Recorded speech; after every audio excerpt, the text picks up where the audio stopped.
Yes, you've tuned in then for another plug video. You know you need it, so let's get into this one then. There it is up in front of the camera. Today's video subject, 15 amp 4 pin this one, so it's a 3-phase and neutral.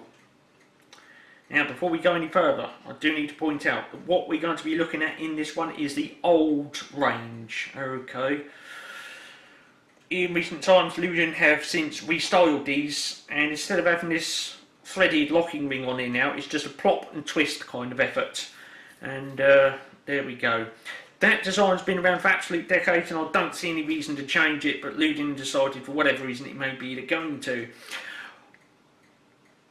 Two of the reasons why I think they did is because these locking caps on here, when the plug's not in there, you put this cap on here to maintain the IP rating.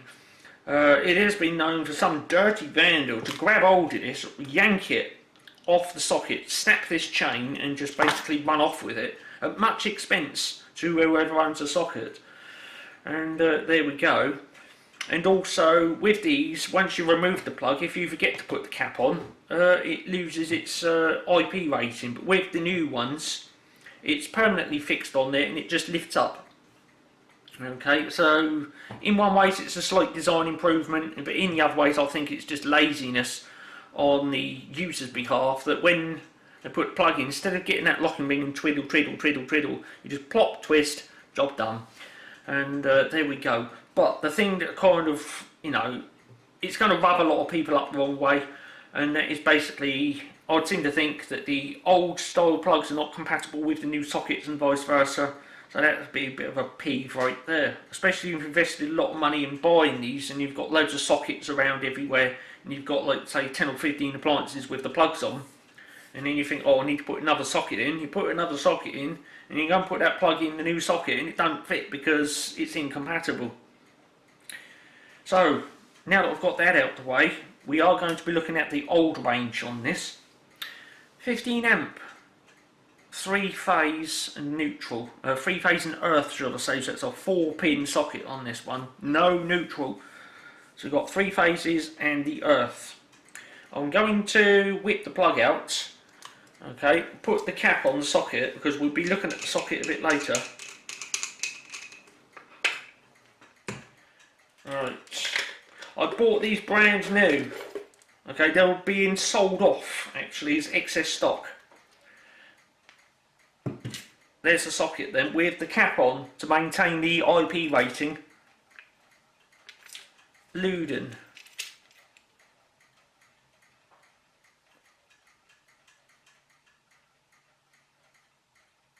There it is then.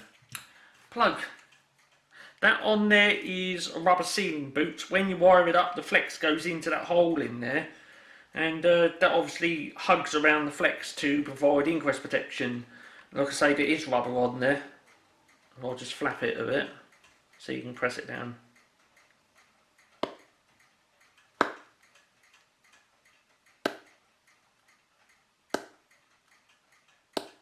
Okay, so that is rubber on there. When wiring these up, you do need to take that off because somewhere around the base here there's 2 holes for cord grip. Okay, I will do that right now. Flathead screwdriver, you've got to sort of get it underneath there and like coax it, but you've got to be careful not to stab it through this, because if you do that then, well, you've just ruined it. There is like a little lip all the way around the bottom of that. And once you've gotten the rubber boot over the lip, it's pretty easy just to coax it off. So run the screwdriver around very carefully. And then, yeah, I've raised it up over the little lip. You can see the lip on there all the way around. And now that I've done that, the rubber boot comes off. Nothing inside there. Okay. Like I say, it's rubber. Now, there's those 2 holes I was saying about. Those are for the cord grip. And you can see why you need that rubber boot on there, because there's a gaping great hole there. You couldn't run it like that, because obviously speaking, loads of water would get in there and it would get a bit fizzy. And also, I'd seem to think if you've got a small flex in there, you can get your finger up the back there, which you can. and probably touch something where it's all shrouded in there, so you probably wouldn't be able to touch something live in there, but you know, you don't go start sticking your fingers in various different holes where they shouldn't go. So there you go, that's the cord grip then. So when wiring one of these up, you get your flex, pass that down the flex, of course, so you've got the flex sticking out there, prepare the ends, loosen those screws off, pass it through there, slide the body of the plug all the way down the, down the flex. So wire one of these up then, there's the 4 pins, chubby earth pin, phase 1, 2 and 3, no neutral on these. I do have the 5-pin variant of this. If you go into the plugs playlist, you will find the 5-pin variant of this. Well, the socket anyway. I do have a 5-pin plug, but I couldn't cover it in that video because the plug, it's wired up. Okay, it's on a length reflector and extension socket on the end of it, and it's buried under a pile of stuff. So I couldn't show the plug, but this is the 4-pin variant. Earth, 3 phases, no neutral. The 5-pin one has obviously got a neutral. There's the rubber gasket then. That's on there for ingress protection reasons. You must put that back on there before using the plug. Down there it says 15 amp. Screw that holds all the workings in. Now, with these, there's a little screw on the top there. That goes through the metal body, makes contact with the earth pin. It actually goes into the earth pin so that this metal body is earthed out. So you wouldn't want this coming up at mains voltage and then grabbing hold of that and getting a roasty wallop off it. To get all that internal workings out, you do take that screw out. That comes out. There's the screw. You take the screw right the way out, and then once that's removed, you should be able to remove that ring. On the earlier versions of this, that locking ring is die cast aluminium. This one's plastic. There we go. So, screw then, get that in there. Remove the screw. And without stabbing your side of your finger, come along now. I don't know why this screw's a bit. Oh, it's really stacking off now. Right, big long screw comes out then, and then all of that plastic workings comes out like so. There's inside. There's a cord grip up the back there. So like I was saying, when you're wiring one of these up, you get your rubber boot, put that on the flex, run it all the way down the flex.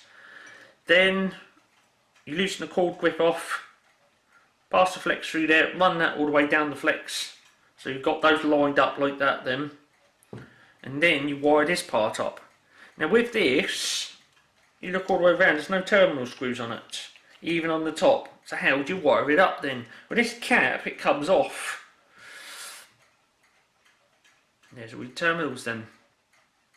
Okay, now you can see the terminal screws all the way around, various different positions. And obviously speaking, if you were wiring this up to 3-phase, then there's your earth terminal right up the top there.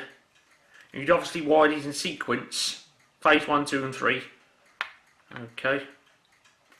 Does it say on here what? No, it doesn't. It doesn't actually say on here what the sequence is. So again, that would be down to you to wire it up correctly. Okay, I would simply think the phase rotation goes in a clockwise direction. Okay, and there it is. Now with these, it is fully strippable for clean up and restoration purposes. There you go, they all just drop out. And with those out, you can clean them up, make sure they're all lovely and shiny and whatnot, and then reinstate them back in. There's a bit of marking on that for some reason. I'll just get that off. But there we go. Nice clean shiny plug pins on that. Let's get it in there then. With these 3-phase ones, they're all the same size. So I don't know what all that black stuff is on that. But that goes in there like that. That one in there like that. And that one in there like that. Okay, so again you'd pass the flex through the middle of that, pass that down the flex as well. wire that up, and then you'd put that on like that. Okay. Put that in the body. It does go in only one way up. That little cutout there lines up with that threaded hole in there.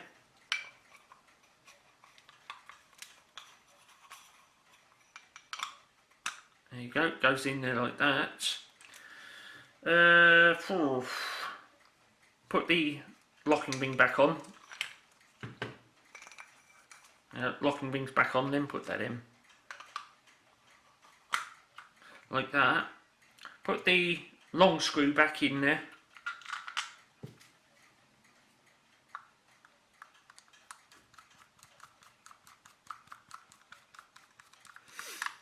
Most importantly, that earth bond screw that goes in there. Do not use one of these without that earth bond screw in there, because if you do, that's on the top. You've got the rubber boot on the back. There's a rubber seal on the front. If water gets in there, that plug will eventually fill up. When it does, it will start fizzing and popping and goodness knows what else in there, and that's not good. Okay, so always put that earth bond screw in. Also, what this does, as per the earth bond screw, it earths this metal case out. Because when you put that in there, it goes through into the earth pin to make a good contact in there.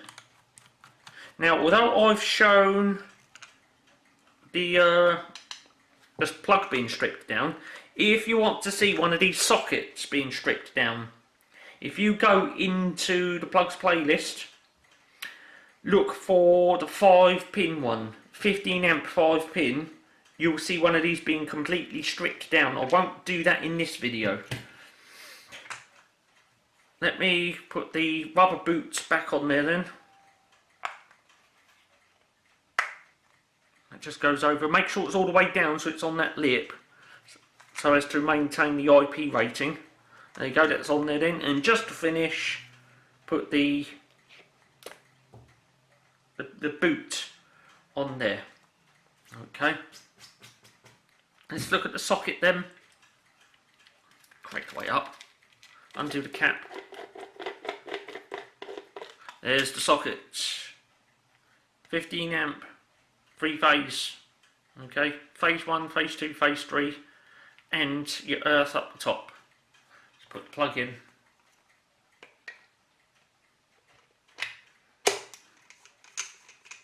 Tighten up the locking ring to maintain the IP rating, and there we go. Now those holes on there,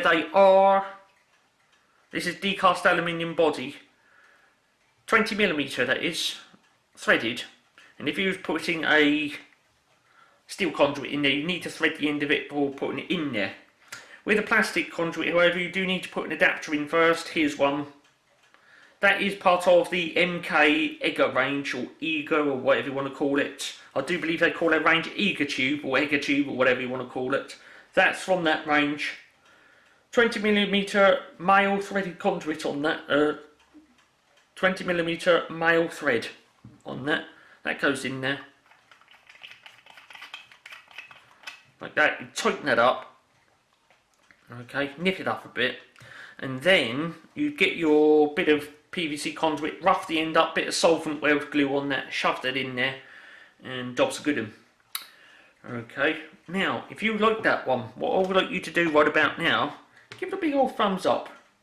Also, if you want even more plugs, dive into the plugs playlist. There's loads of plugs in there waiting just for you. They're in there. Okay, now just to wrap this one up, I do have to say that somewhere in the little series of Lewden plugs and sockets there is a video exclusive. Okay, if you don't want to miss out on that, whack that subscribe button, thump it right now, don't miss out. It's on its way, and there we go. Now, although I haven't got a 3-phase switch socket, I do have the switched ones in 13 amp and 15 amp. Okay, domestic ones, and there we go. That's obviously unswitched, but I do have ones with a big rotary switch on it, so if you want to see those, again, whack that subscribe button, it's on its way.